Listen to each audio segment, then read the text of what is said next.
Welcome to Battletech, Oath of Endosteel, Season 3, Episode 3, 3038, Part 9. I thought it was 3039. I think it is, but the name of the episode is 3038.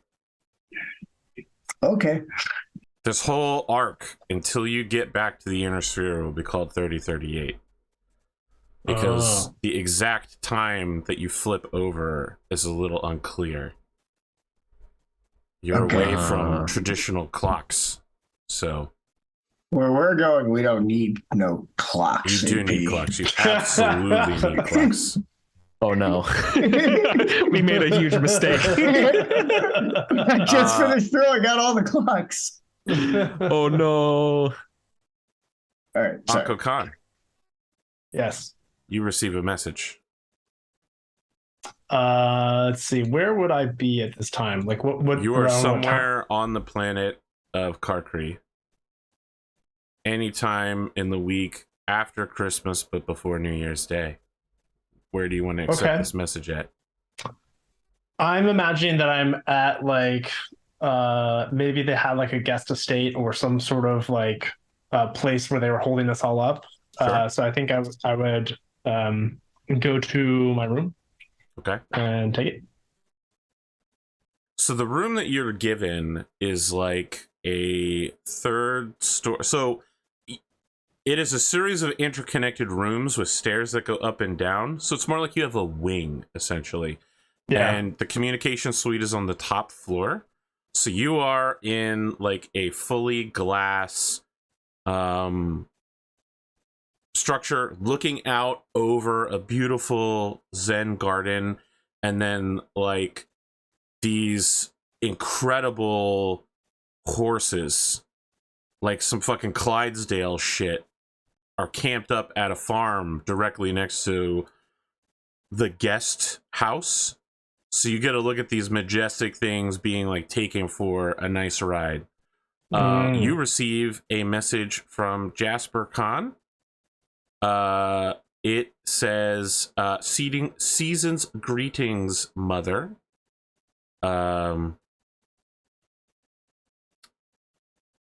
Your gift from Santa Claus is waiting back here on the ship. I wanted to ask you about getting an allowance this year.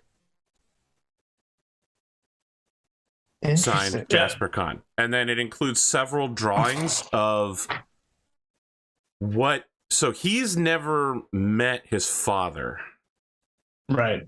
He's included drawings of what his father looked like 7 years ago, and then what he thinks he looks like now over like a time scale. So it's not just that his drawing skills improve over the years as well.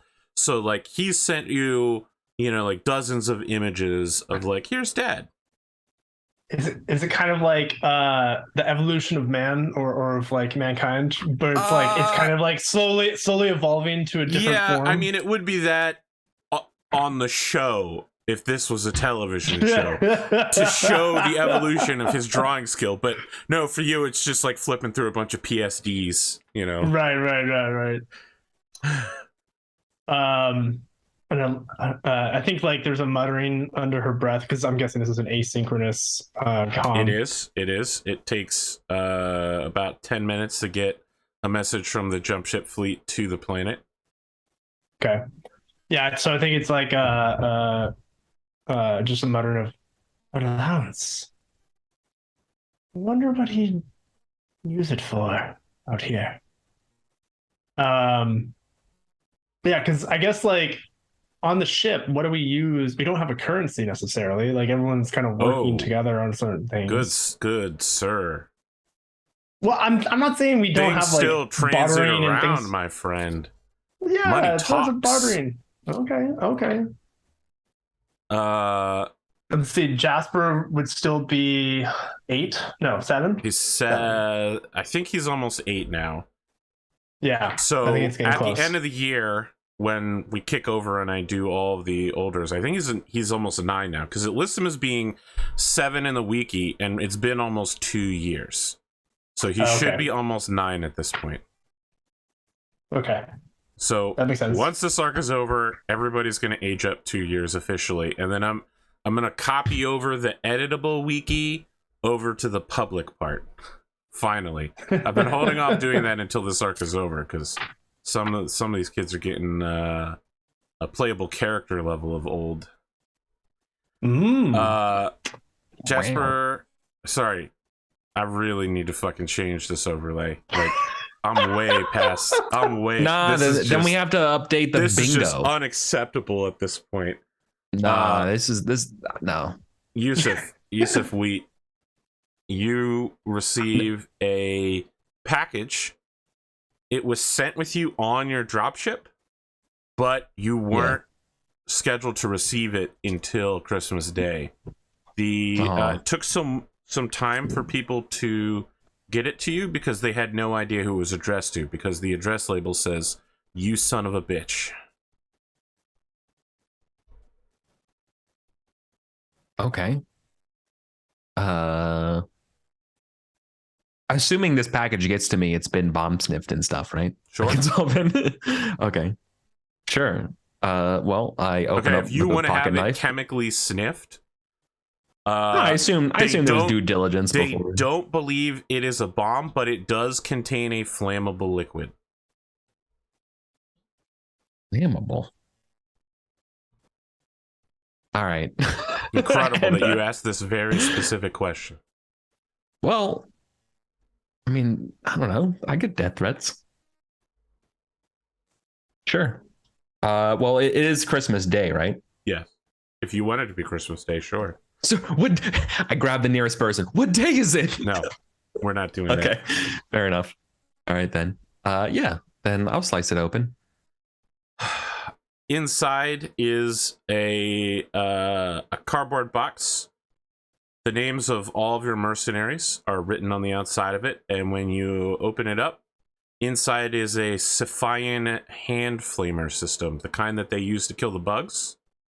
So it's like arm length down your left arm, and then it has a shoulder-mounted tank that goes on your back for the propane system. Just let you right hand use your blade. Wow. I have to put this on a mannequin as soon as possible after I'm done playing with it. Is there an instruction manual or anything to it, or is it just? No, it's pretty straightforward. You put the glove on, and when you do your two fingers that have the ring hooks on them, it. Yeah. Okay. I reverse engineer it pretty quickly and don't cause a, 2-alarm fire in the. I mean, this whole planet, every building you've seen so far is constructed almost entirely out of wood and glass. So yeah, you would cause some very serious I know, so issues. I'm trying not to. Yeah. All of you receive a seasonal greeting from the Duchess, Duchess Harmony Lake. She sends a photo of herself wearing a formal kimono before like a backdrop. You have no idea where she got the backdrop of like a Christmas tree and like a Federated Suns, very typical, house. Can I make this sad for a minute? Yeah. Would it be possible? Never mind. I don't think it would have been possible for Jasper to posthumously really closely. Jasper couldn't have like posthumously have ordered like a portrait of the three of us. Decade after his death. There's no way. I forgot. It's too long. Okay. Lachlan McDougal. We got lost in the mail. You For a receive decade. You receive a message. Space is big. Your daughter, who is no longer officially your daughter, Celeste Reincolt, in the time that you've left, she has dyed her hair platinum blonde, and it is also now shoulder length and a bob cut. She is wearing a Armed Forces of the Federated Suns Knights uniform. You've seen Badger wear these before, so it's like the junior cadets version, but it has no rank insignia or unit insignia. But she has the spurs on. She has a very cool, serious, and calm look about her. In the picture, the Duchess is behind her, wearing a man's shirt and a long skirt and a jacket tied around her waist, and is bunny earsing Celeste. And Celeste says, Merry Christmas, Happy New Year, and my thanks to the one without whom I would be nothing. How nice. You receive a message from Athena Menshikov.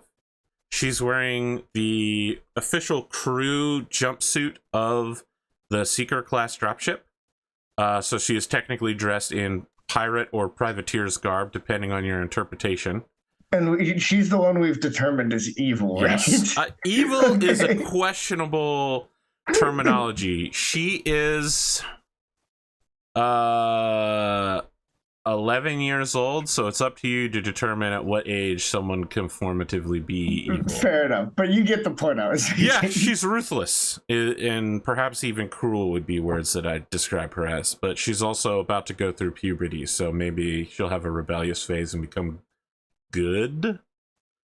There's a lot of judgment values being made here that I don't think can be applied to children because they don't understand how society works yet. Anyway, she has the same mousy brown hair that she's always had. She is letting it float free in zero gravity. She and all of the kids who have been saved are on the Seeker dropships, in the hold, doing a group photo that she has clearly organized them into doing. And you know, the caption says, "Thank you, Mr. McDougal," at the bottom. Thank you, Mr. McDougal. Tough. Wow. All of you receive one airplane flight bottle size of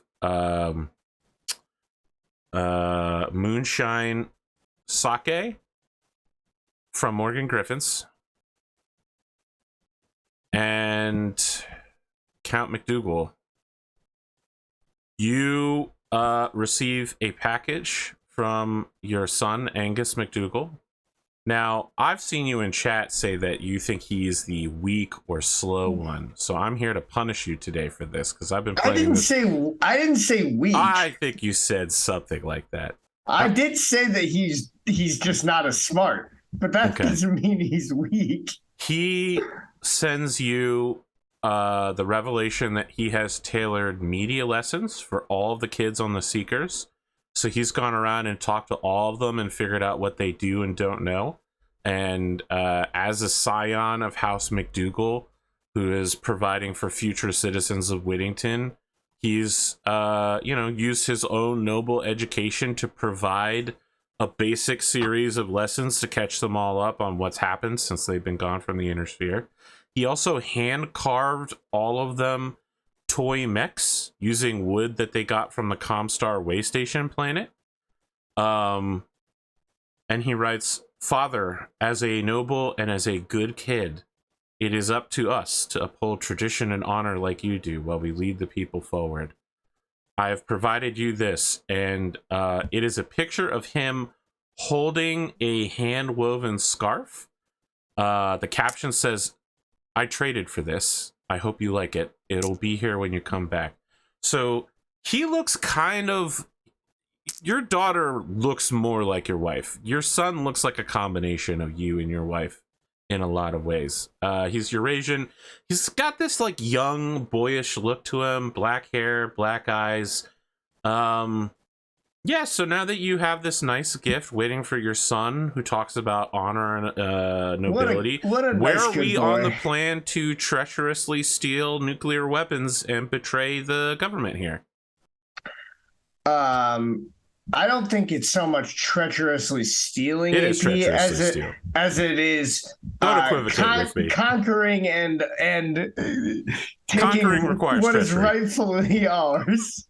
They have our nukes. Okay, you've gone too far we're just down the lawyer tree, okay? We're just greasing the already existing unrest and taking advantage of the situation. Unrest? You act like there's riots in the streets. Well, soon there will be. You'll be causing them. They're quiet. That's besides the point. They're not. Okay.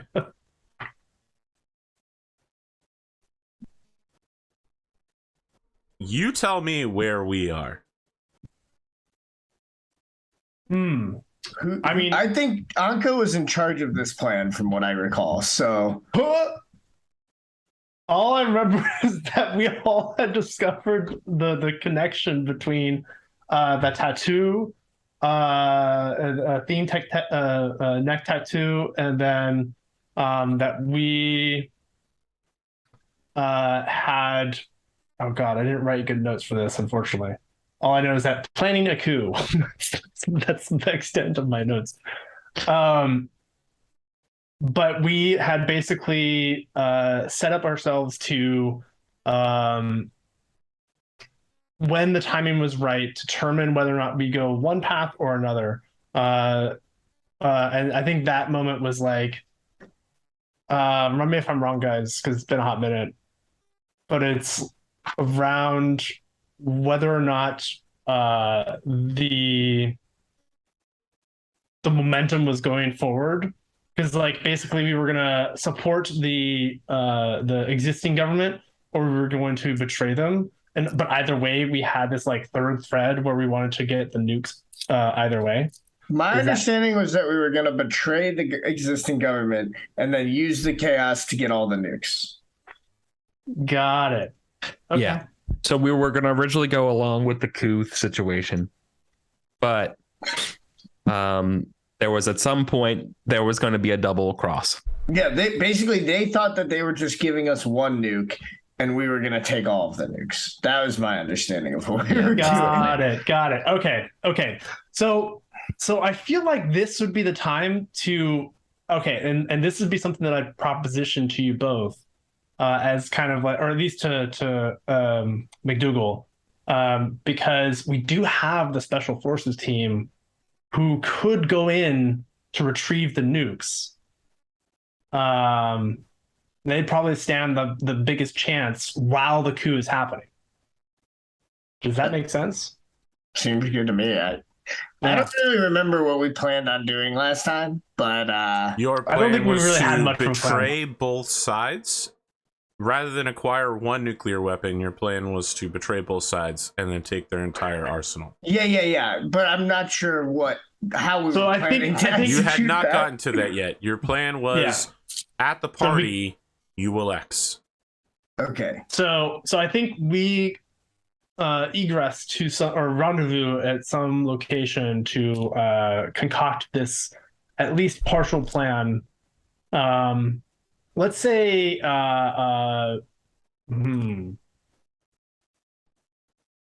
somewhere with a view of the town that's like secluded in some way, shape, or form.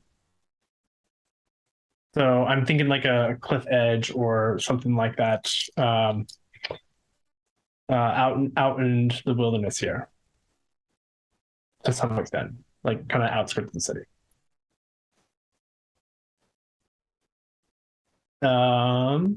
And I think from that, I would, because we would need the captain of the SDLF commander or commando. Oh gosh, what was her name again? I've forgotten her name. You're talking about the one Kane made? Yes. Rachel Van Loo? Yes. Oh, so you're just going to send the pirates to steal the fucking nukes. Yeah, that works for me. Seems like... I mean, like they're... in your mind, they're expendable. So I said I think that's a good plan. I was not being facetious. Now that I'm understanding what you were actually planning, because at first I was like, I don't remember us having any commandos. But no, that makes more sense. If we... Okay. That actually does work out pretty well, no, I mean they're still not really a deniable force. We kind of have to lean into it. Do we need them? I was planning on just fucking being completely honest about it once we take them, because it'll be obvious. Do we want to send mechs to like support? Is that an option? Could we send some of I mean, my use mechs? of mercenaries. I mean, Yeah. we have a transport vehicle, if I remember correctly. So that's definitely something for the. So that's, I mean- but that, I mean, we need That would carry some the kind of nukes. I mean, vehicle to carry the nukes. Yeah. My Right, lance was right. basically built for this job. Yeah. A commando, a centurion, an enforcer, and a wolfhound. And So by I that I think- mean only one of them has hands. So maybe like since like we're at 1.5. this like party event, we send your lance to like support them. Does that make Yeah. sense? I think that makes sense. I think we'll need to have at least some contingency to prevent them from retaliating if we steal something from them. All right, between the wolfhound and the centurion, I have a second set of hands. So What do you mean? Like remember. once we have the nukes, we need because it? they have those automated defense systems that like chase Well, down yeah, our but the fleet. deterrence is the nukes. Once we have the nukes, Us blowing up the nukes. no, literally. Oh. Once we have the nukes, my plan is literally to just go, "Hey, we can fucking end your entire planet. We're gonna leave now after we take this signal that we need." So do Okay. we need to get? We should probably. All right, what do we need to do to get the signal? Because like, if it takes too I long, thought we then already got that. You have the Right. signal. Yes. Oh, yeah. Good. So we need some kind of escape plan for us to get off planet. Mm-hmm. I think that we should have fucking getaway driver. What's his name? Your assistant, who's like the genius. Pilot. But he doesn't pilot mechs. He's a tanker. What's his name? Are you again? talking about my guy? Barrett. Yeah, Barrett. Samuel. Samuel? Barrett. Yeah, he'd be a good getaway driver. I feel like. Have Oh, you except he told can't- Barrett about this plan? I mean, I don't mean, know. how could we have I'm not just have told him? spitballing right now? I'm just gonna tell you, Yusuf, that if you tell Barrett that your plan is to betray a verbal contract that you have made, he is gonna drag you into a private room and beat the fuck out of you. Like, he's gonna grab a pipe or something and start beating the shit out of you until you understand that this is like, you're putting his career at risk. You're putting everyone in the mercenary company at risk. You're messing with nuclear weapons. Like, he just starts fucking wailing on you out of nowhere. I don't know how you want to respond to that. It's like he is smoothly calm until he gets you into a secluded, dark location. And then he's just like, this is not how we fucking do it. Wow. All right. Can I fight him back? Yeah, absolutely. If that's what you want to do. Yeah, I want to get him to a part where we can talk again, but that requires a fight. And Yeah. let's see who. Like, we're gonna have a scene to talk afterwards, but it's like who landed the good blow at this point before we go out. Okay, You're making So a let me lot roll. of assumptions here, like the fact that you're going to walk away from this one.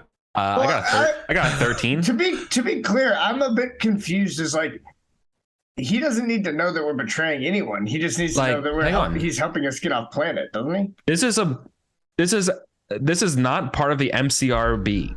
Who cares? He Fair does. His word is his bond. Do you have any points at all in melee combat? Yeah, Okay. You want to add that to this roll? I did. Oh, you have a 13 total? Yeah, 13 total. Okay. Yeah. Ooh, boy, you so fucking lucky right now about these rolls. Okay. He does not kill you in the process. He gets several Yeah, I know you got me good. rage-driven good hits in at the start, and then you completely All right. just take control of the situation. You got a good sucker punch, Barrett. I'll give you that. As I'm like staggered. Oh, I'm like, he's barely able to communicate coherently with you. Yeah. Like, he is insane with rage. You're doing what I'm ordering you to do. Your word. Because guess what? We have a job. We work for Whittington. No, sorry. I don't say Whittington. That's not what I say. I say specifically, we work for Lachlan McDougall. And this is what he wants. And we're delivering on that. I'm going to need a leadership role for sure. Yusuf If you isn't want, betraying any kind of contract. Only Lachlan is. I want to say, if you want, we can like, and I also offer the opportunity, man. You can always walk away. You know, you don't have to be a part. Like once we're done this, you can walk away from me. Okay. Oh, boy. Snake Eyes. Can I edge that, please? Boy, you better. Because I literally You're like, rolled you can Snake walk Eyes. away at the end of this, so you roll Snake Eyes. He's like, you know no what's one gonna happen. walking away as he like has a grenade or something. yeah. Oh man, that's so much That's better. much A little bit better. Yeah. All right, a 16. All right. But he has to roll to be convinced, I bet. No, Like, he needs no. This isn't an opposed check. You listen. I'm fighting against his fucking core moral belief structure. Are you sure? Yes, All right. I am sure. Your check is enough. I mean, listen, rebelling against you here beyond the edge of known space on a fleet which probably won't go along with this play is suicide for him. It's literally suicide. Barrett, I'm offering the opportunity when we're back at Whittington that you can walk away. In fact, you can take the company. I mean, he doesn't have any words for you. Yeah. He comes to something like attention, but doesn't really even salute at this point. This is not the goddamn Draconis March. There are no rules here. All right, that does make him say something, and he says, "There are always rules in our hearts, sir. They're the rules we make for ourselves because we're men. You made an agreement with these people.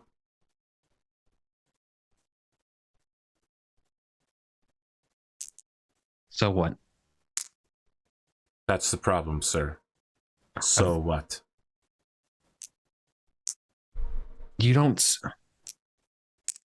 These are nuclear bombs, Samuel. He just leaves. He doesn't want to continue. Oh, okay. Listen, he's going to go along with the plan because not going along with the plan will probably find him shoved out an airlock.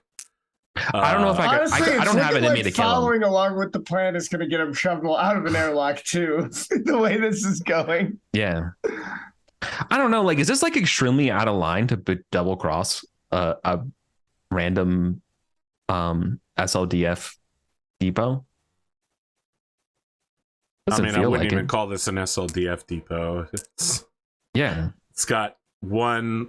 They told you they have a second mech and they have some nuclear weapons. I mean, that's hardly depot level. Yeah. We're taking the nukes back for Whittington. I don't know. Like, hold on. I want to make sure this is extremely clear for us. Hold on. We might be able to take the mech. But the most important thing for me, though, is if we give this to Whittington, like the idea here is that we would be like basically fucking heroes bringing this back to Whittington. You can't, if you don't tell anybody about it, sure. Oh, sure. But like in the government, yes, like this is without a doubt would be a big going deal to come up with some loose, what are they called? Broken arrows? Yeah, exactly. Some broken arrows. As far as everyone on Whittington is going to know, we found these, in some abandoned bunker, what have you. Yeah. These people can't leave the planet, so it's fine. It's awful. Yeah. But from Lachlan's point of view, Whittington's unassailable, right?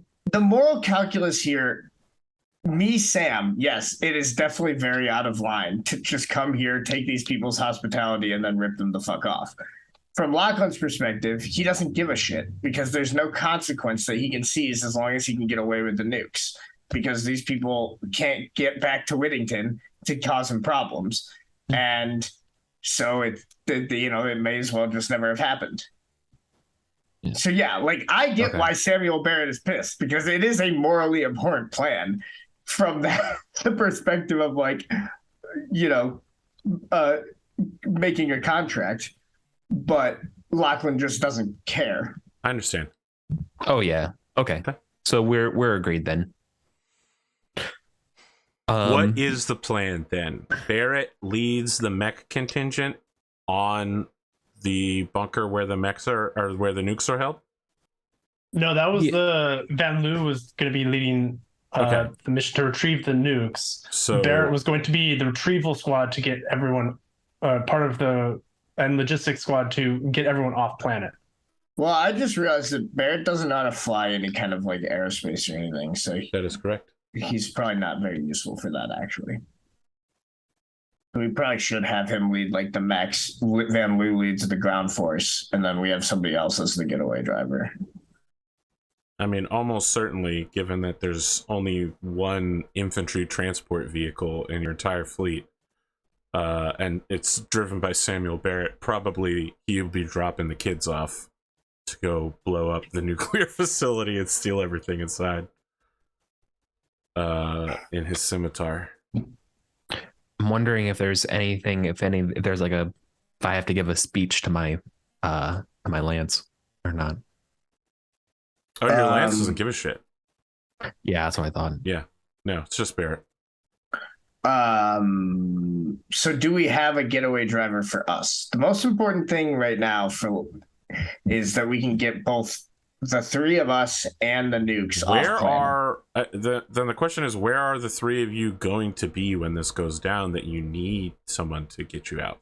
At that party, I thought. You can just excuse yourself from the party if you want to. Yeah, and I can technically fly us. Oh, we all need to go powder our... I mean, the party is taking place at Congress. You'll literally be within a few hundred feet of your dropship. Excellent. Well, then the plan is that the moment we have the nukes secured, we all excuse ourselves from the party, get off planet, and then either just fuck right off, or when they are like, hey, what the fuck are you guys doing? We'll just be like, we're going to leave, and if you try to cause us problems, we're going to nuke every fucking city on your planet. There's only one Jesus city on the Christ. planet. It's this one. We're going to nuke the only city on your planet. Oh, Jesus. Okay. Yeah. Any further planning you want to do? The only thing I have to ask you is your characters are all questioned for their measurements, because handmade like Last Samurai casual non-armored garb is going to be made for you. Cool. I don't know if you want to call that a kimono or a hanafuda or whatever you want to call it, but something. And again, this will be 1,000 years in the future's idea of 1,800 years in the past. Yeah. Lachlan will give his measurements. So the party Lachlan probably has his fucking tailor that he brought on this fucking trip that goes It's to part of like, your entourage. Yeah, that like goes Oh to my like God. consult with them. It's what your squire should do, right? Just Yeah, consult sure, my why not? tailor, right? So Captain Ryden's party is just because I did set up this game, I just want to describe. Yeah. There are 5 tables. Each table has one member from each of the 5 pillars: Factions. gold, steel, ivory, teak, and jade. And then there's a center table that is a circle with a cutout, so it's more like a C, and you all sit on the inside looking out at all the guests. Everything is like peach and sakura colored. It's honestly, it's kind of a bit like a prom, but with a subdued lighting, and the guests clearly know what's going on here. Like, this is the type of party they've seen several times before. They know that there's an expectation that, you sit down at your table at the start, then you have a dance card, and of course you can eat appetizers. Then you depart from your table and join the general ruckusing, where several events are in play. All of you wanted to put on a modern play, right? We're going to do a modern Federated Sons morality play. So You could have thought about it. I'm going to need an acting roll from all 3 of you. Oh, hell my yes. God. Charisma acting, which is its own skill. Lachlan is playing the lead part because he has an acting of 6. I also have that too. And So in fact, maybe I'll spend some points on acting. Oh, my It's been honestly a really useful skill because there's no lying skill, so you've had me use yeah, con acting for artistry lying. is acting. Yeah. I have 12 points to spend. To up acting to 3 would cost. I can never remember how much that is. 6 or 8? I thought it was 1.5 times. It depends on that might be for the attribute. 3 to 4. It depends on how high level it is. 3 to 4. Okay. Character advancement is on page 77. Oh no, 2 to 3 rather. To increase the skill by 1 point, XP equal to the new rating by 1.5. Yeah. Okay. So it'd be 3 times 1.5 is 5. Yeah, yes, 5 rounded up. Oh, so it costs 5, not 6. Nice. Okay, so I will spend reimburse that 5 points to go up to 3. All right, 12 for me. You have a 12 total. Okay. Yeah. I mean, I'm playing the villain. yes, but what are you doing in the play? God, got him. Did we agree? Are we doing Pirates of Penzance? Is that what we were doing? Yeah, I can't remember what we were doing. Well, we gotta do some level of pirate play because we're literally like distracting them from a bit of piracy. Right. Thievery, I'm acting of 7. Skullduggery. And then McLaughlin could be the major general. That's a 10. We're definitely gonna re-roll that with some edge. Yeah. Tis a glorious thing to be a major general. I mean, how awesome would it be? That's a 9 plus 7 is a 16. Oh, that's really good. Yeah, and I got an 8 plus 7, so that's a 15 for me. All right. All right. You're Major General Stanley. I don't know anyone else in the play. The two of you, Mabel, protagonist and sidekick, are really convincing. Lots of laughs. You get the idea that this type of play is something they've never seen before. A very Federated Sons-ish English comedy. It's like the space Pirates drama. of Penzance. Yeah. It's a space drama with like this comedy edge to it. You are a believable villain, but as is traditional, your villain song is weak and not as good as everybody else's. So, you're on a villain rating, you're like Hans from Frozen, right? You have a villain song, but it's not a very good one, so no one will ever remember you. Unlike the #1 villain of all Disney films, Scar, who is a fucking incredible solo. Also, not sung by Jeremy Irons. Close second would be Gaston. Gaston also has a good song. Gaston's song isn't sung by Gaston. It's sung by LeFou. That's true, but it's a good song. And in the new Disney version, LeFou is the bad guy, not Gaston. Well, I haven't seen that version because I don't want to. You don't want to. It's better. You're better that way. You're better without it. Out of all the Disney villains, I would say Ursula. No! Did you just roll a 12 for something? I did. I was rolling for how well the commandos were getting inside. I was like, this is going to be a low roll. I'm going to fuck all these guys. I'm going to launch a nuclear missile at the jump ship fleet. I'm going to kill all their kids right in front of them and trap them here forever. And we're going to go back to Whittington next episode. Oh my God. And it's just going to be 10 years in the future with a totally new cast of characters. Instead, I fucking throw 2 bricks. My God. Oh. All right. This is some. Hey, they're commandos. It's unreal. This is what Van Loo it's does. some Modern Warfare 2 Ghost Recon shit. All right. It's totally unbelievable. And any Special Forces operator who ever watches this sequence of events would be like, this is implausible. There's no way it would have happened like this. They're like coming out of air vents with fucking silenced SMGs, just like sniping dudes left and right, knifing guys in the neck and dragging them into a closet and then locking them in there. They're leaving nudie mags out, and like a scientist walks by and goes, huh, what's that on the floor? As someone comes up behind him with the garrote. It's clean. It's fucking clean. They wipe out the whole They're facility ghosts. and get all the nukes.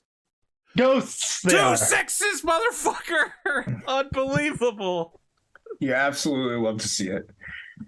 All right, The villainy of Amazing. Lachlan McDougall just took an entirely new step forward. Now I can And threaten planets. Anko is now the admiral of a pirate fleet.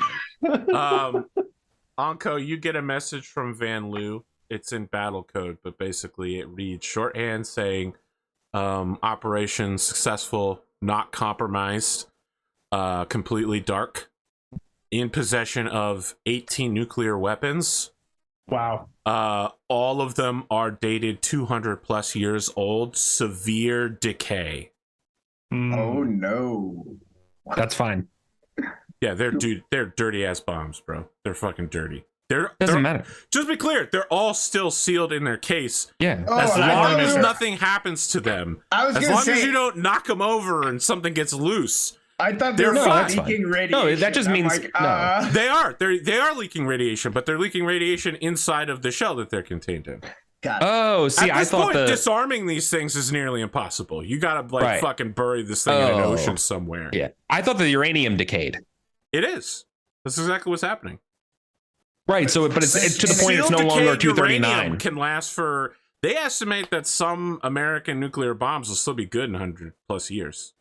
Cool. Yeah. So technically they're good, but they're leaking right now. Yes, they're within the case. That's fine. I mean, they're good, but I mean, they're no longer 5 kiloton bombs at this point. Right. Sure. Who cares? They've lost a lot of half-life. Yeah. That's what I mean. That's fine. Potency. They'll still go off, but probably it's going to be more like a flash. And then we don't need lots them. of dirty radiation everywhere. We don't need them to go off. It's horrible. We only need them as a deterrent. Exactly. Okay, so make sure you write down that you have 18 nuclear warheads that are 200 plus year olds. I can't help at this point. This is the part. No offense to you, Sam, but I feel like this is like Lachlan's gonna die to his own nukes here at some point. I think. I hope so. Whether it's through moral disagreements or through something radiation. I'm calling it here, but this is like a Chekhov's nuke situation, and it would be really cool if this ends up becoming your downfall. I just want Lachlan riding a nuclear bomb down onto the planet while wearing a cowboy hat. Oh, okay. So Dr. Strangelove references are in. They're in. This is a war room. Okay, sure. But the Christmas tale off limits. Okay, cool. I'm good. If we start doing Christmas I understand tale, your limits I'm gonna here, do Brennan Lee Mulligan's Ebenezer Scrooge, but Irish tale. Oh no! If you haven't seen that one, it's incredible. I have not seen that. We've got 18 It's the ghost 200-year-old of St. Patrick's nukes. Day's past. Okay, that sounds pretty good. All right, so now we have everything we need from this place, right? Yeah, you're still at the party. So their plan is to hand the nukes off to the mechs that have hands to basically hold them like this and awkwardly shuffle back onto the dropship. While very obviously openly carrying dirty nukes. That's part of the. I mean, your exfiltration plan was predicated on the fact that you would be discovered at some point and would be in a shooting fight. That didn't happen. You weren't discovered, but you also have no way to transit the nukes other than picking them up at this point. Sure. Good. We couldn't get like fucking trucks. I mean, what do you got? Who are you gonna go to get a truck around here? Good point. I need a truck capable of transporting 50 tons, and they're gonna go. What do you need it for? Don't we have like some kind of forklifts or something for like all the mech repair bays and shit? Sure. You wanna send forklifts across the city towards the no, never mind. All right, yeah, I guess we're doing this. Okay, you already are gonna have to explain why your mechs left the dropship. So we'll just have to leave now then. So we just leave. Okay. Everybody just gets back on the dropship and leaves? So well, I think the one thing that I wanted to do, because I know we got some information, we got some learnings from their databases of like technologies and stuff like that at some level. I don't have all the information yet because it's in an encrypted drive, if I remember correctly. But I wanted to see if there was. And I think I talked about this last time. Like one of Anko's tertiary goals is to explore the option of trying to get a couple of those automated defense drones for the fleet, and like at the very least figure out how the technology worked. How do you anticipate doing that in the middle of a heist while you're at a party? Well, so my thought was actually to talk about defenses and praise the people at the party. Okay. To talk about like the technologies that they use and what an exchange of friendship sort of thing. Okay. Yeah, you wind up in a discussion with Colonel Goku, appears to be in charge of everything here. He offers you a handshake before asking to look at your dance card. And protocol here is that you accept the handshake and like rotate your wrist to kind of hint at the dance card. No, it's just a nice handshake, slight bow, and then he asks to see your dance card so that, you know, if you say yes, he'll write his name in as a partner. Sure, yeah. Okay, yeah, he initials himself in, and he says, I hope you've been enjoying our planet. It is quite lovely. You have a lot of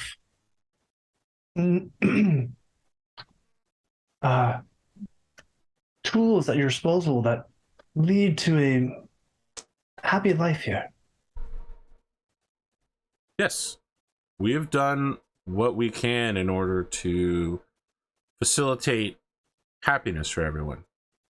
Human existence can be suffering and misery. All writings from the end of the Star League and the start of the Secession War, I guess from files you've shared with us, it would be called the First Secession War. All seem... You lost a lot. And part of what you lost was your humanity. We try to find ours here. We try to make things as comfortable as possible so that people can figure out what it is they want to do with their lives.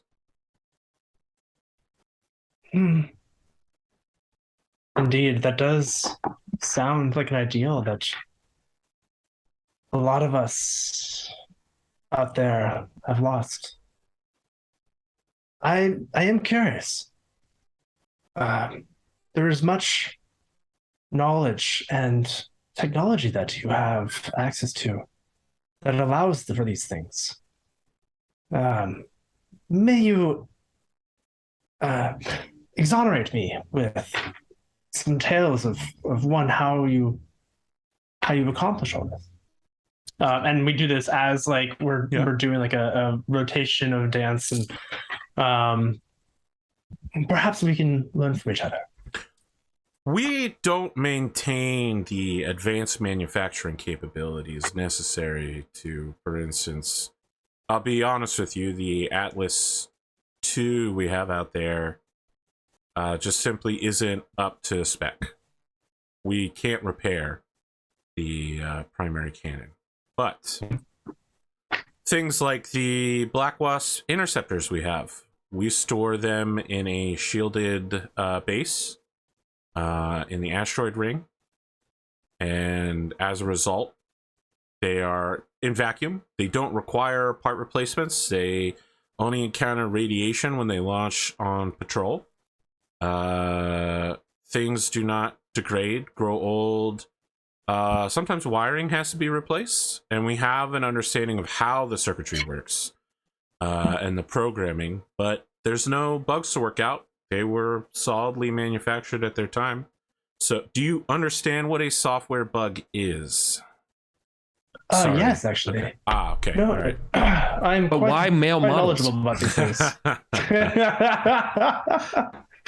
And like I think because she has that the tech savviness trait as well. So I think she exonerates him with some of the technologies and maybe even talking about like how to repair the Atlas. So like the tools that they have on Whittington that they've developed and after losing so much. I'm gonna be flat with you.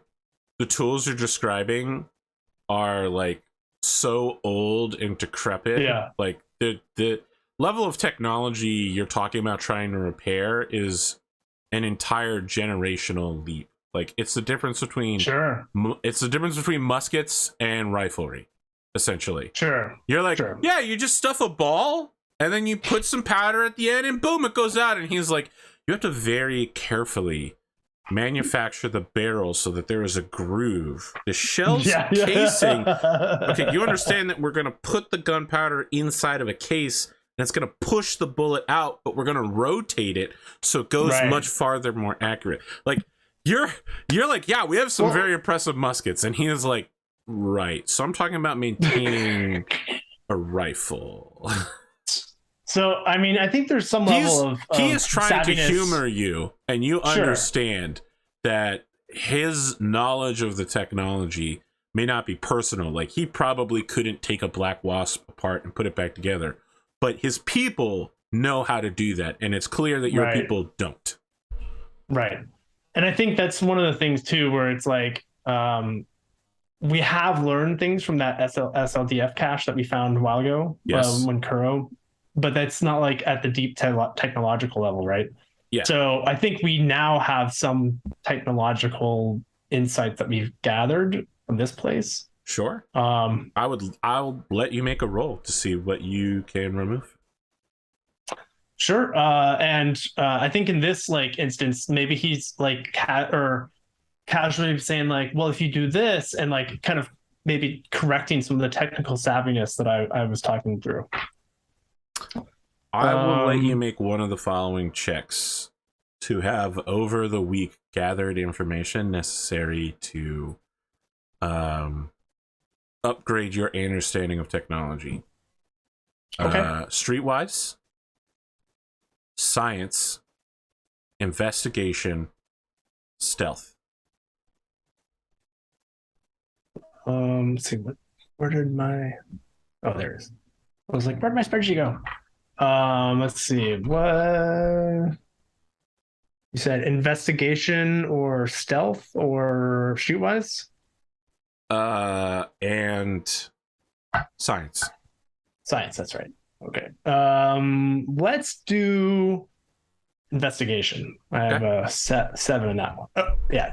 That's good, because your primary job on Winnington is running the secret police. Yes. That's why I boosted that skill quite a lot. You're a political enforcement officer. Hence why I'm learning this information. Yeah. Oops. Why are you stealing my remote? Do I re-roll that 2? So I'm at 7 plus 7, so that's 14. It's good enough to get you something. Let me see if I can re-roll that 2. You can re-roll 2.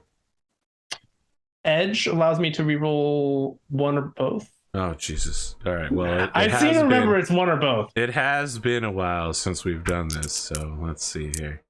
Oh, that's much better. Yeah, that was a good re-roll. All right, it turned into a 6, folks at home, so that's now an 11 plus whatever.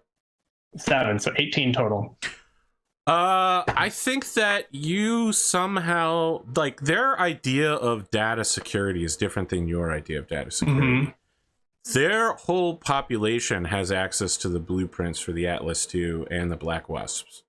And you just casually steal someone's, like, citizen's identification key and just download the original blueprints plus manufacturing instructions. So I think, like, from and I like that. Let's you re-roll like 1 or both die. So yes. And it's like some classic social engineering where I'm just like, talking casually to someone and am able to pick their pocket and then return it afterwards so that they're none the wiser. Proposition to you. Would I be able to discern at least some level of like how they're operating currently, and if I can disable them for a period or something like that from the blueprints and other things? That's a really great question. Yes, but it will require a communications roll to do so. Okay. You'll need to jam the intelligence that's driving these remote fighters. Okay. So my intention here is one of two things: to either make sure that they don't come after us, or both, one or two, both these things, and potentially steal one or two. So like disable them for a moment to intercept at the Stealing asteroid. one is going to require 18 for sure. Like just at the base. If you want to remotely take control of one, fly it onto your ship, and then cut it off from the network, you're going to need a real fucking high roll. For communications, you said? Yep. May as well boost that up to a 3 as well, since I'm doing a lot of it. Okay. You're going to need a real high roll here just to cut the comms off or slow it down. So, I mean, maybe like that was kind of like for having one of them come. That's a 18 for having them be cut off for a period. 14 minimum. 14. Okay. All right. Let's see if I can get this done. This is part of the escape plan. Okay. 5 plus 1. That's just short of 14. I'm going to use another edge. You can use a plot point to give yourself a +1. I'm going to use an edge to re-roll that die, because maybe I can get something even better. Sure. Certainly. A 2 is technically better than a 1. Technically. Not the levels of success I was hoping for, but yeah. Can't win them all. What's your total? That would be 14. Okay. You will be able to give yourself a few minutes head start on the 4-day trip back to the jump ship. A few minutes? Yeah. Few minutes. You asked for a short period. I told you what the difficulty for a short period was. You managed to creep over the line. Fair enough. You have a few minutes. Well, that means that you may get into the you may exit the atmosphere before they start attacking you, which would be great for you, because if you get attacked while taking off from the planet, you're totally fucked. True.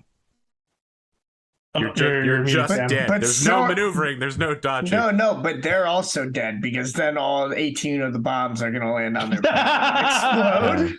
Nuclear bombs don't just explode when they No, what I'm saying is that as we're falling out of the air, Lachlan is going to make sure that all of those bombs detonate. Sure. The artificial intelligence driving the Black Wasp doesn't understand that, because it's not programmed to understand that.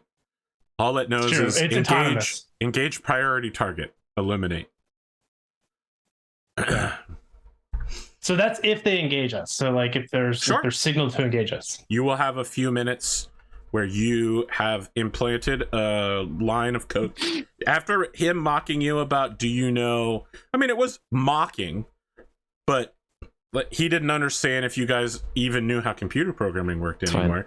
He asked you if you understood what a bug was. You introduced one into a software update. Just send him a CAPTCHA. We'll be fine. Yeah, I feel like it was kind of like Anko had already done some of this stuff, and so like at the party, she's like put on this face and facade of like, oh yes, I understand how they work.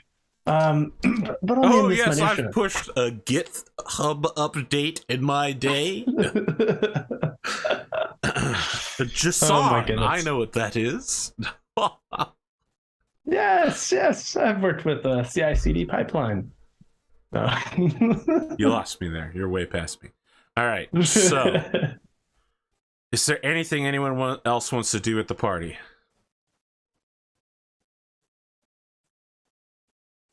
As the ball drop is counted down, they welcome in the year 3039 in the background. Your mechs are strapped into their gantries, nuclear weapons are strapped to the floors, and as fireworks go off, your dropship rises into the air. I'm going to make a roll real quick that will involve your dropship with the mech bay doors open and the mechs firing out of the mech bay.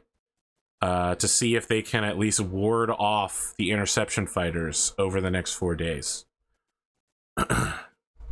Do they try to like talk to us or reason with us or anything, or they just immediately start attacking? Yeah, you know what? Let's have that conversation. Yeah, take it over, McDougal. Raiden, so Raiden and his boys hold Goku and the 14 other ministers here hostage. They threaten that your mechs, which he believes are already in the city, which technically was true at some point, are prepared to fire. There is a tense, and none of you know any of this is happening. Let's just be clear. I'm telling the audience all of this. There's a tense negotiation, and then at some point, Goku gets in contact with the Atlas pilot, who informs him that indeed the mercenaries have left, and that the Atlas is the only battle mech on the planet. At which point, Goku and his men are all arrested. He is calling on a communicator for contingency Irene, and we see the communicator in the hand of a young woman in a Shrine Maiden's outfit outside of the nuclear containment facility, and we just hear it going, "Irene, it's contingency Irene," and there's just a pool of blood coming from out of her mouth towards the communicator. At that point, Goku gets on the planetary communications and sends a message to your dropship asking what you're doing and why you appear to at some point be working with Captain Raiden. So it's just Colonel Goku going, "Mr. McDougal, can you explain to me what exactly is going on here?" In the bottom left-hand corner, it reads 101 Zulu time. Is it like can we do like a video connection? Sure. You're close enough to the planet that you can achieve. Lachlan like sends out a call to connect on video. Yeah. And once he connects, he will say, what his Admiral Goku? Colonel. What was it? Colonel Goku, I'm afraid that we have no interest in getting involved with your political unrest. We shall be taking our leave now. If you choose to meet our leaving with violence, I can assure you that we will use the liberated tools of war from our ancestors to ensure mutual destruction. What do you mean by that? He hangs up. Okay. 7 minutes and 28 seconds later, the formation of Black Wasp that is between you and your jump ships launches from the asteroid ring towards your ship. And so now I'm going to make one roll to see how well the mercenaries in zero gravity defend. I'm going to give them a +1 because Yusuf, hero of the realm, is with them. Wait, but so they did attack us then? Absolutely. So I guess, like, can we just drop one of the nukes out? Do you have a nuclear launch system on your ship? That's what I'm asking. I don't know. You don't have a nuclear capable launch system. So we have no way of... Well, technically, let me see if there's an LRM launcher on your dropship. Yeah. All right. Do Union class dropships... You can't use an LRM. You need like a Arrow 4 or a Thunderbolt. You can fire them out of capital grade, naval capital grade. I mean, that makes sense. You technically need an AR-10 or larger weapon system to fire this, but you know what? These are old and small nukes. I'll allow you to fire one out of the LRM-20 and just let it sail back to the planet and then have it, like activate its engines when it's in atmosphere. Yeah, so Lachlan won't burn up? Lachlan will send one more message, and he will say, because you said it was 7 minutes before they intercept? 7 minutes, 28 seconds. Yeah, so Lachlan says you have it's gonna be hours before they intercept you. They are several astronomical units away from you, I think. You're on a planet not near the sun, and you have to go past an asteroid belt to get back to your ships. Okay. They are in the asteroid belt so that they can clearly intercept stuff coming from the sun. So your problem is you have to go past them. Got it. To get home. So Lachlan will say, like in short, he'll write this message. He's not going to do the video call again, but he'll say basically like, ensure that the Black Wasps don't come within like some reasonable distance of 1 AU. Several of hundred danger. million kilometers. Yeah. Literally like- 1 AU. Or, Yeah. or we will return one of the nukes we liberated to you. I assure you that you will not. I assure you that it will not go well. All right, make an intimidation check. I think I have intimidation. I do have intimidation. It's at rank 9. Wow. I did not realize you had invested so much. Dude, he's he's a villain. What do you what he hasn't been buying mechs True. and buying loyalty. It's not a great roll. 7 plus 9 would be 16. a 16. You I can went- reroll the 2, right? Yeah. I will go ahead and do that. Fuck. That's Oh, much okay. better. Okay. That would be a 20. Wow. This is horrible. It is about 40 minutes before the black wasps flip end for end and begin a deceleration burn to head back to asteroid ring orbit and return to their habitat. Almost every signal you're getting from the planet are poems, essays, just a deep cultural sense of betrayal that you would come as welcome guests into their house, steal and kill them, threaten them with destruction. Did they not call off the wasps? They did. did. They called off the wasps. Okay. I mean, Oh, they they literally, did. they have no response to, we have nuclear weapons and we will fire them at your planet if you don't stop. Yeah. Their only response is unconditional surrender. Yeah. Okay. Yeah. But they're writing some pretty sick haikus and slam poetry about you. Yeah. This isn't an organized activity or Yeah. anything. They're a free and open society who all have access to the communications rate. It's just regular people just sending a message to you like, Being hey, like, how could you do this yeah, to how us? could you do this? This is a deep betrayal. Deep betrayal. I mean, Like, how could we did betray them on every possible level. Like, literally, they welcomed us with open arms. We slaughtered a bunch of their people and took their bombs. Yeah, like we like violated many laws of hospitality or whatever. The real question here is, Hey, whether Carl's a Lachlan- bitch. Has Lachlan gone far enough along the? Well, there's nothing to silence here, right? There's not really a loose end besides Samuel Barrett.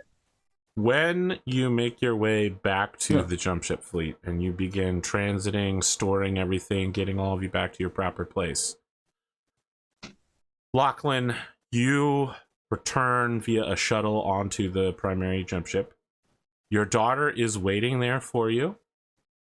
She offers you a salute and hands you a scarf that Angus McDougal is not here to deliver to you.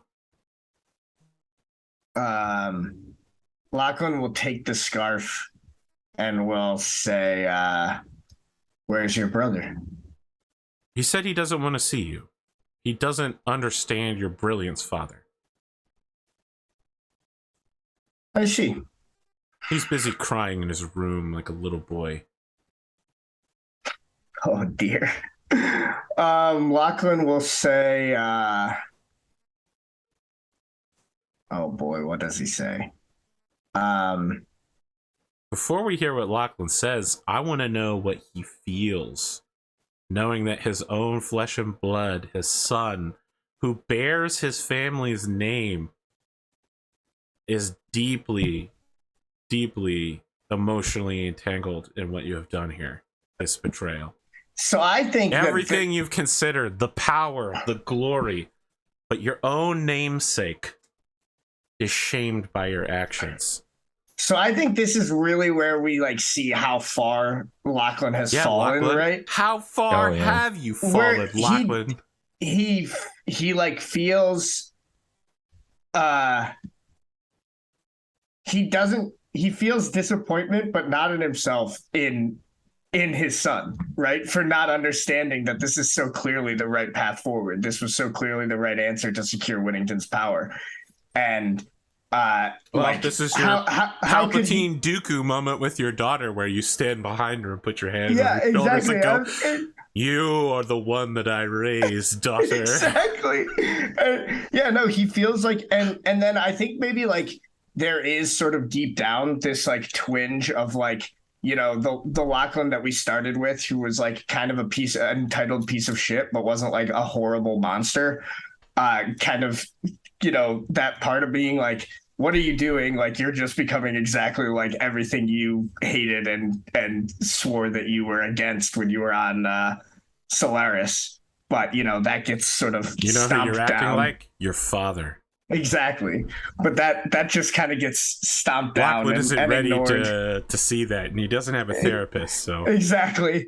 And so he like, I think maybe we like see like just the twitch of emotion before he like goes back to his like now usual kind of stoicism, as opposed to like, the normal like kind of fake grin that he does when he's in politics mode. And he will say, "It's all right, daughter.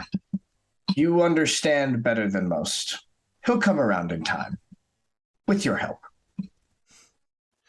I don't want to imagine that this season has slowly been introducing terrible Lachlan McDougall's personal theme, but in a minor key, and this is the one that's just orchestral. This is the moment where it's only orchestra, no electric guitars, like no deep modern synth, no bass kit, nothing like that. It's just a 4-piece orchestra. And it's like a deep bellow that grows and grows into like this crescendo. Yeah. So for the audience, for those who have seen it, in Lachlan's interactions with his children, my first thought anytime I'm like how he would respond is how I would think Logan Roy from Secession would respond. I literally brought up the fucking play. Dude, I literally brought up oh my God. I literally have a Dante in C minor solo piano playing from the set right now. Just trying I guess I have to watch the show. How I would imagine Logan responding to a younger version of his kids in that same scenario. Yeah. Good stuff. Okay. Damn. Is there anything else you want to do in system before we move along? I imagine there's probably some like I should have a scene with Barrett. Is that scene going to take place in an airlock? No. But I want to show. Have you? I don't know what to tell him. Have you told anybody about like what went on with you and Barrett? No. That's what I was going to ask. Why would I? Okay. All right. Yeah. I could think of a lot of reasons to do so. I could think of a lot of reasons not to do so. You know what I mean? I know. That was rhetorical. Why? But the big thing for me though is like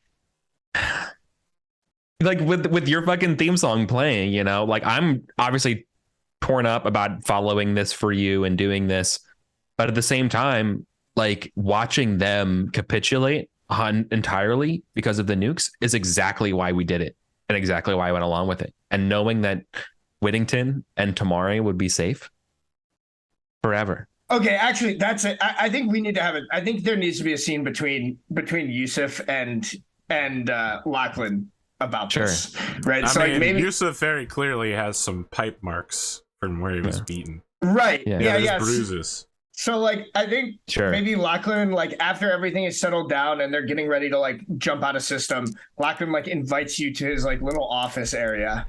Can I modify this slightly? Can we be at the gym again? Simply because it's like a returning spot but the situation has changed. Yeah. Okay. Sure. This is a foil for. And Lachlan will say,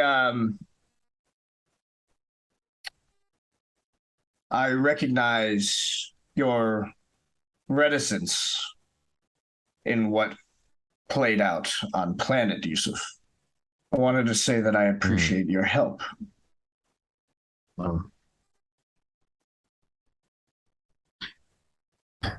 Thank you, Lachlan.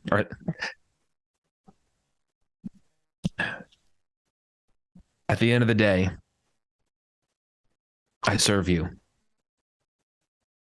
Lachlan will nod and he'll say, But most importantly, you serve Whittington. You saw what happened there. You saw the power that we've just sealed for ourselves, the safety. The security. Exactly. The Draconis marches are not going to be peaceful for much longer, and there are forces that are now seeing Whittington as ripe for plucking. Your actions today have ensured that that becomes that much more difficult, that Whittington is that much harder of a bone to chew. And I think he'll kind of pointedly look at some, big bruise or whatever that you have from getting hit with a pipe. Yeah. And he'll say, if you have any issues you want to talk about, anything you need help clearing up, let me know. Thank you, sir. But this, I tripped in a 0G test. Yeah. And so I think I'm lying, right? Yeah, right. But right, you right, don't push me. Yeah. Lachlan nods. I think he gets off, hops off whatever machine he was on and kind of towels off the rowing machine. Yeah, right? As he gets ready to leave the gym, and he puts a hand on a shoulder, Yusuf's shoulder, and says, yeah.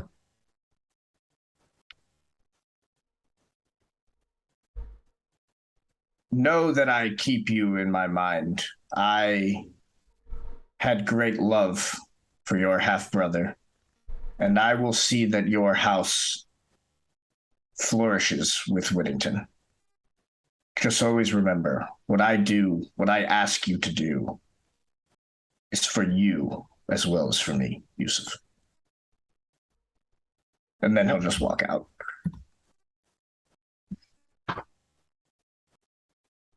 Hell yeah.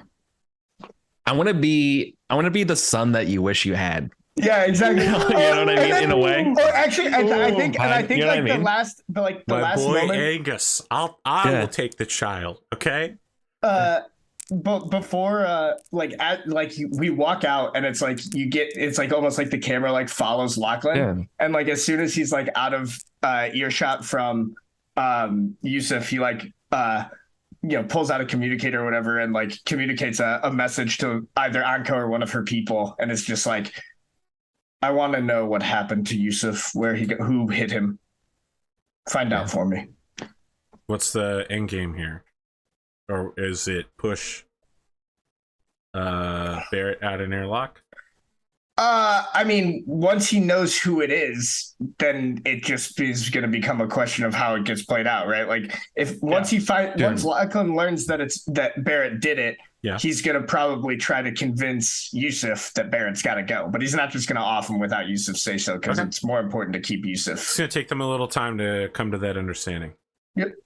Okay. Oh yeah, I want you to kill him without my without input. You know. Oh yeah, just be like, I did it for you. Yeah, no, exactly, dude. Yeah, dude. All right, I love it, dude. That's why I love role playing, dude, with you. It's so good. Yeah, 100%. So, question: is this? I may have missed this. Did you present this to Anko, or Anko would find out about it eventually anyway? I don't know if it's so. Anko, you should warn me. That would be even better. I imagine. Yeah, that's what I'm thinking.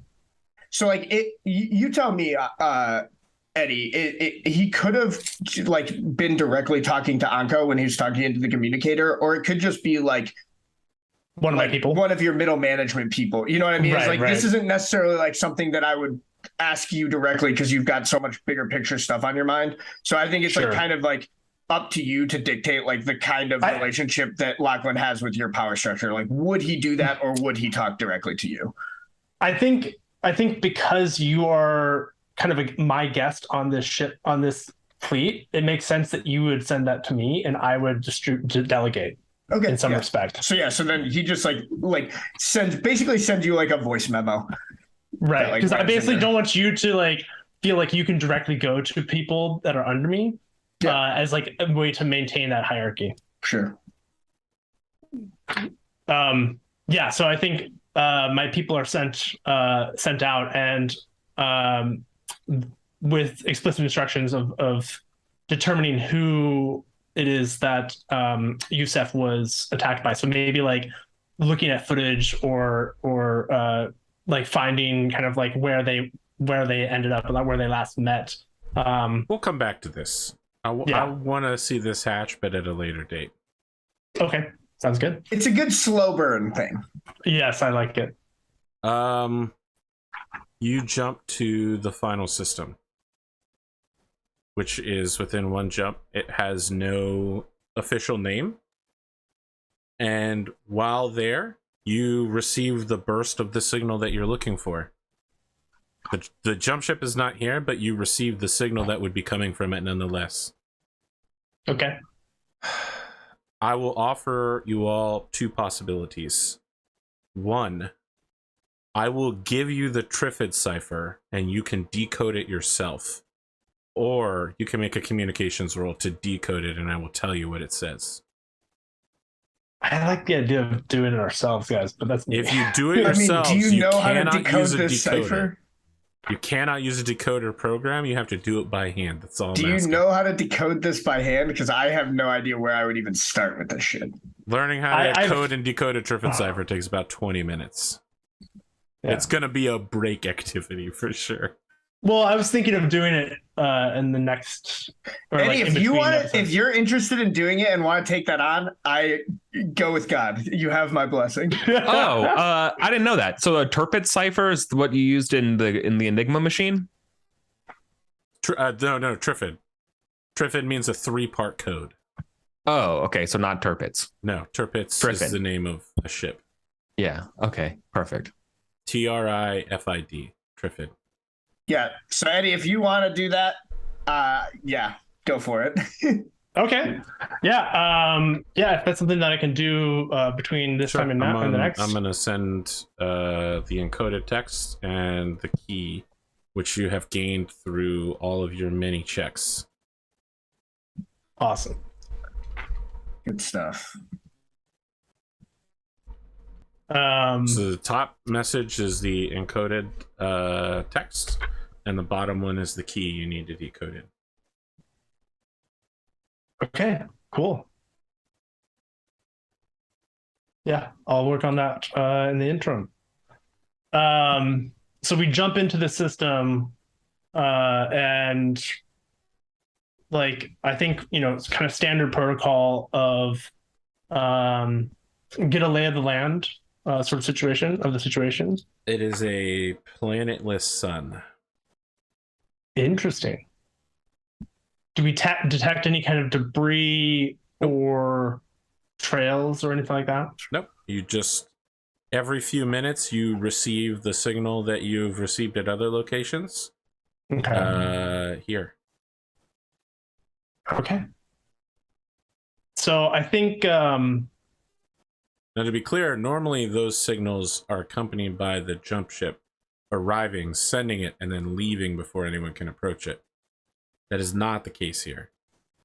The signal is arriving. It is not coming from the jump ship. It is coming from deep space. Oh. Interesting.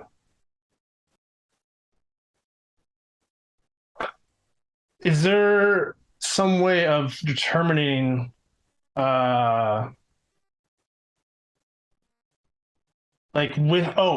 guess maybe this is something that could be of use. Well, no, we don't have anything on ship that would be able to decode these hard drives, right? For the SLDF stuff. That's correct. So my thinking was diving into the technologies there to see if there's something that can send signals out in deep space as we're seeing now. But okay, so I mean, any strong enough communicator with enough time can send a signal through deep space.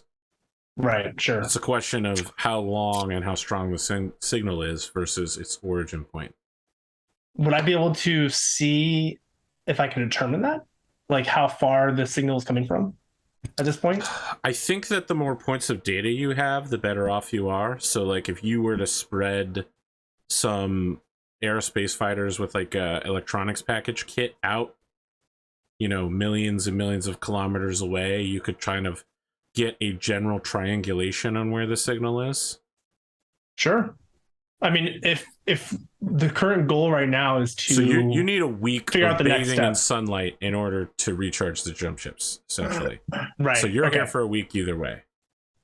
Yeah, so I think that would be a smart thing for us to do in the interim. I think there's like a scene where Anko is essentially coordinating fleet logistics and like sending off orders to have people coordinate, determine like the age of that signal. Yep. We need I'm to gonna know need 2 checks from the you. direction. One is communications and the second is navigation. Navigation? You want to know the direction of a signal.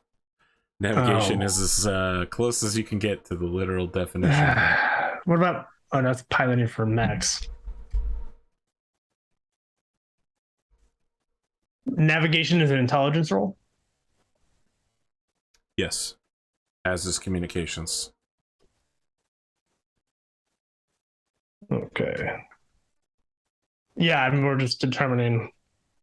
I'm gonna let's see. Okay.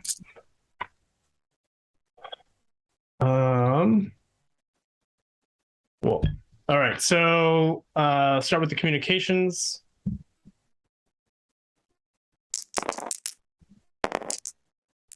That's pretty good. It's an 11 plus 7, 18. Okay. What's your navigation? I only have a +4 for navigation, so hopefully it's equally great roll. Not as good. 6 plus 4 is 10. I do have one more point of edge if I need to. Yeah, you do. You need it. Okay. And I would love you to spend it now. Yep. What are you trying to say, AP? Go ahead. Make your roll. Oh, it froze. It did. Roll it again. Boy, that's some What bum the luck there. It actually got lower. Yeah. I think it actually spun on one axis, which is why. It did. You had initially had 2, and then it got stuck rotating. I mean, that's just the luck of the draw, you know. I mean, I pressed the R button a bunch of times, so it's kind of like how this works. Your people get a solid lock on a general quadrant of space, but they're unable to. They're according to their astrological notes that they've been making and existing star maps. The location this is coming from is no known sun. It's coming from intergalactic space. Sorry, interstellar space inside the galaxy between known star systems. Okay. They are unable to get a exact fix on its location. That's okay, as long as the general direction we have roughly where we're going. It is somewhere that is between Karkari Cephai and this unnamed system. All right. Karkari Cephai. The 3 planets you visited. The 3 systems you visited to get pieces of the code. And what was the last one? The unnamed system, the one you're currently in. It doesn't have a name because no one's ever been here before, as far as you know. Oh. Well, we're going to have to name this. Okay. What do you want to name it? I mean, just because it's almost meme level, we should call it the Jasper system. Okay. I will rename 0001X9537X21242 the Jasper system. Okay.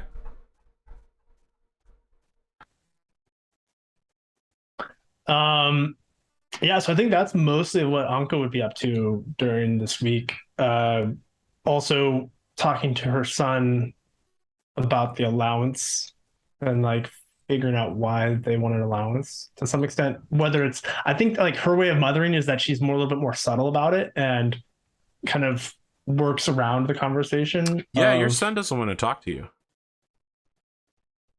He is doing his best to avoid you and spend as much time as possible with the other kids. And do I get an understanding of maybe why? I mean, he and Angus and a lot of the crew members are outraged at what you all were involved with. You, over open communications, you threatened to fire nuclear weapons at a civilized planet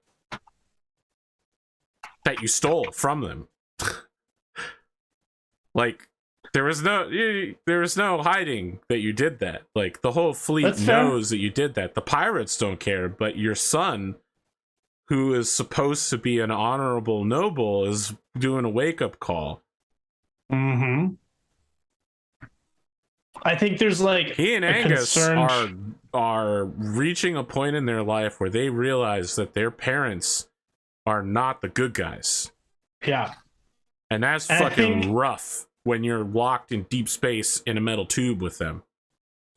And I think that's kind of a wake-up call from Anko to some extent, where she like a look of blossoming concern of losing, because like the main reason why she brought Jasper on this voyage was to educate them about the universe and to he learned open up their mind for real. Yeah. He just got a first-hand lesson in realpolitik. I have a thing that I would like to do. Yeah. About this. Yeah. Lachlan is going to handle this in the least healthy way that I can think of. Jesus Christ. Which is why.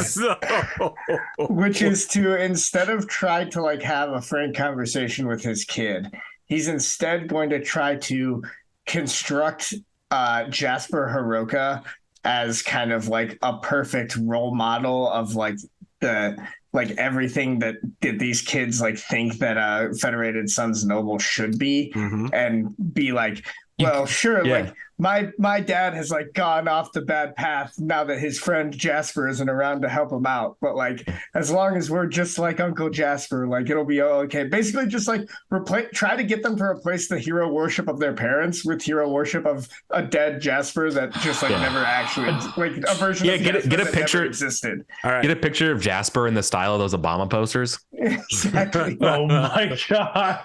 Oh yeah, dude. I want a parenting role then. Okay. I We will live for take these a roles. 13 parenting role.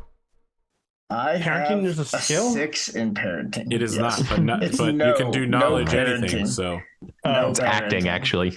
no, it's definitely Can I use acting No. for this? I mean, yes, you can use acting, but given that it's con artistry, at some point in their later lives, they will, at a therapist, recognize what you have done. Yeah. That Months of intense therapy. I'll be honest. If you want to use, My father has acting, gaslit me for I'm not 15 sure years. if you want to use acting, parenting you don't even need to changes roll. that. You're good enough that you just make it happen. I will roll the parenting, but I just want to point out, I'm not sure that using the parenting is going to change the fact that they're going to realize how awful this was in therapy in 15 years. I mean, the parenting here, they still recognize that you're awful. You're not changing that with this roll. I'm not all trying you're to. changing here is Jasper Hiroka is the pinnacle of Federated Sunsliness. Yeah, exactly. All right, I've got a +6. Let's see how this goes. Okay. You need to hit a 7 on these dice. That ain't it, brother. That ain't not a 7, but I have one more edge. You have so a plot let's point go. if you went. Oh, we're already rolling. Okay. You made it worse, and now a plot point won't help you. Because I could have just gone up one. You're I too did far fuck away that for a one plot up. point. You can't re-roll at this point. You've failed. Oh, You've geez. walked yourself into a failure. That's okay. You try to disseminate this to the I don't want to call them rebellious. I mean, they're not rebelling against you. They're outraged. You try to institute some sort of lesson that Jasper is the pinnacle, and these kids just don't believe you. You are the man now. You're the principal. You're the bad guy, and they don't want to believe anything you say because they now have to examine everything they know about Jasper, everything they know about Anko Khan, everything they know about Lachlan McDougal. How long have you been like this? How long have you been lying to them? And for Angus, it's so much worse because your daughter is basically a parrot of you. And so his fraternal twin sister, who is a few minutes older than him, is like a second you, and it disgusts him. It's heartbreaking for this poor child who should be celebrating the new year and is instead weeping the loss of his reality. You hate to see it. I do hate to see it. I feel Your like wife is rotating in her grave. Just let's be really clear here. I have fully acknowledged that that I am doing the worst possible Bad, things Lachlan. here. Bad. But to be fair, Lachlan also partly lost his, like, if Xenia was still around, this version of Lachlan would never have happened anyway. So, Okay. you know, there's that. I feel like there's on Anko's part, there's a guilt that starts growing in her gut about some of the decisions that she's made. And she acquiesces to Jasper's like desire to be away from her, and like subtly leaves like an allowance for him, and occasionally will leave like a note of "I hope you're well," and then like get lost in work and like being the admiral of the fleet.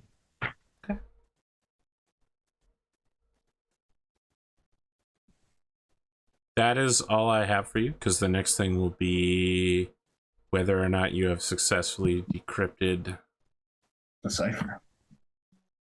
the cipher. I'm learning about it now.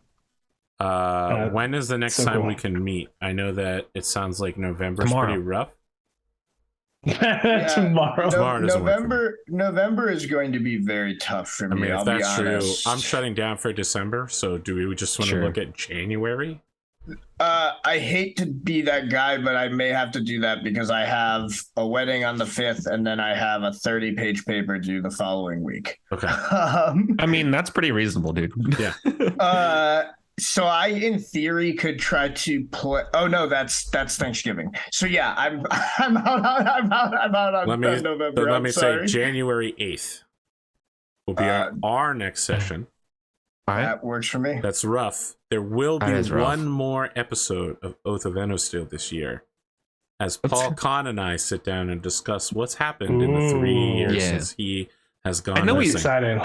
And I know we say this all the time, but I would like to get something going then in the meantime. That's like 2 months. Like we should be able to play something. I do feel bad because Even if it's just tough timing. Even if it's I just mean- like Alpha Strike in some different world, I've been you know, doing or Alpha whatever, Strike. or something. I know. Oh, that's true. You got too many games going on, but you know, I would like to do something with y'all. I'm definitely Sure. open to trying to do something. You and me over. Oh yeah, we over got to do some- Dragon Rampant. Yeah, over the next. Let's few rampant some dragons, yeah. homie. We'll figure it out. Yeah, let's actually do that for real. I agree with I've you. been reading wait. up on it. What is Dragon Rampant? It's a really easy war game. Plays in about an hour. Does something like bigger than skirmish, smaller than like a Warhammer, massive regiment battle, you know, kind of stuff. Okay. Like 12 Interesting. units. Yeah. Nice. Okay. Cool. Yeah, I'm testing. I want to test it out for running it as like a sandbox, like conflict resolution We'll figure it mechanic out system. over a few weekends between here and the new year. Yeah. Excellent. Sounds good. And there's that was it Duskfall Blaze in the Dark thing that I sent you, Eric? That might be fun. Doing something like that with that. Oh, and the OMM thing? Yeah. Yeah. Try that out. That's everywhere. I mean, when you're on Yeah. Critical Role, you're everywhere. Yeah. Yeah, we've got a little bit more time than we normally do here. I just want to check in with you guys, see how this arc is going for you. Some pretty portentous moves were made today. Some real dark shit. Yeah. Yeah. mean, No, thanks for asking, man. I want to make It's- sure we're cool because I was rolling to see if all of your children and your jump ships died in a nuclear Yeah. attack after a failed commando raid, and I fucking threw 2 6s. Yeah, dude. Like, And I was like, know well, it's also, there goes that revenge strike. Motherfucking Irene. I know other people don't get this same experience because they're probably watching on YouTube. But like, you know, weeks go by when we don't play this game, and we come back and we're just doing like the most heinous shit. Like we're just like immediately just put on our fucking evil surgeon gloves, and you're like, all right, to the evil operating room. I do think that with the rate things are going, it's probably unlikely that I will be playing Lachlan after this. After we get back, we're gonna do the time skip to like probably like 42 to 45, like so it'll be like 30 40 it'll be like 2 to 5 years in the future, and we'll be playing a new generation of kids that are just becoming old enough to inherit. This is really interesting, and that's when I play Jasper. That could be I could play a good guy for once. Well, this is really interesting because honestly, I don't know if I would break from Lachlan. Even I don't know. It's really tough. Like, you basically are securing me my role, right? And like my prominence. And so like, can I bite the hand that feeds me? I mean, you could stay. You can. I don't know. I might need Anko to. Wouldn't you want to? I thought you would play one of Jasper's kids rather than continue to play Yusuf. Yeah, that might make more sense. Yeah, I thought that was the plan. Okay. All right, I'm into it. Yeah, I mean, you have several heirs, direct heirs of Jasper's Maya, line. Right? Yeah, true. All right. Cool. You got Mayan, Carmen, Sophie. Yeah. If you want to get real fucking spicy, you could play Bassett's kid. Ooh, it's a little bit of a side jive. That would be good. I'm playing Bassett's kid. I'm playing. Okay, no, Sam, it's your honor. Okay. If you're doing it, I have plenty of good kid characters that I can jump into. Yeah. I've been wanting to take over as either Celeste or Angus from very early on. These are phenomenal ideas. I love it. Cool. Good stuff. I would love the idea of you coming back as Angus. Holy shit. Just being like psychoanalyzing your father in constant contention with your older sister who's just 4 minutes ahead of you. Yep. Now I'm curious like what the relationship will be like when Jasper and Kendrick see each other again. Because like Kendrick has basically been separated from his mother for however long we've been flying, so like a year at least. Yeah. And 2 years. A lot can happen. Crazy. Yeah, what's happening on Whittington right now? We don't know. So, sorry, I've forgotten. Is Kendrick is the eldest, your eldest son, and then there's also the original Khan kids with the first wife. Who he divorced to marry you. Tough. Yeah. You got a family to work out there. Yeah. Oh man. Well, now we've got tactical nukes, so you know. Again, you guys can't just use these nukes. They're just like modern nukes. You can't use them. You hold on to them, and everyone goes, "Oh fuck, they've got nukes. We can't do anything." That is using them. AP using the nukes is using nuclear mental deterrent. Yes, nuclear deterrence. I'm worried you guys are going to be like power player. You literally just threatened to use one. Non-deterrent wise. You threatened to use it strategically. Not in the inner sphere, AP. Oh my god. Yeah, it's pretty brutal. I feel like it doesn't count if it doesn't once you cross the magical sphere. space line, everything changes. Of course, all the rules are different. It doesn't count unless you do it in the inner sphere. Everyone knows that. Welcome to 3039, everybody. Yeah, is that all we got? Anyone got any projects to announce? Nothing to announce. Nothing yet. I'm working on some stuff. Even though I probably won't be doing any shows in December, I have a bunch of pre-done content like Mega Mech Council and the war reports for Battletech Project Athena. So there will still be Battletech for all of you to watch. There'll still be shows for you to watch. I'll probably solo stream stuff like Terra Invicta, Coral Island, Cult of the Lamb. So don't be sad. I'll still be here. That's it for us. Patreon, you get to watch this a week early, which means you get to watch this spooky episode on Halloween weekend, which is good because so much terrible shit happened in it. Everyone around me turned into villains for the weekend. Oh my goodness. Quick shout out to my boys Angus and Jasper, who are currently suffering and going through identity crises at the ages of like 7. Yeah. Respect. Oh man, respect. That's it. Let's stop the recording now.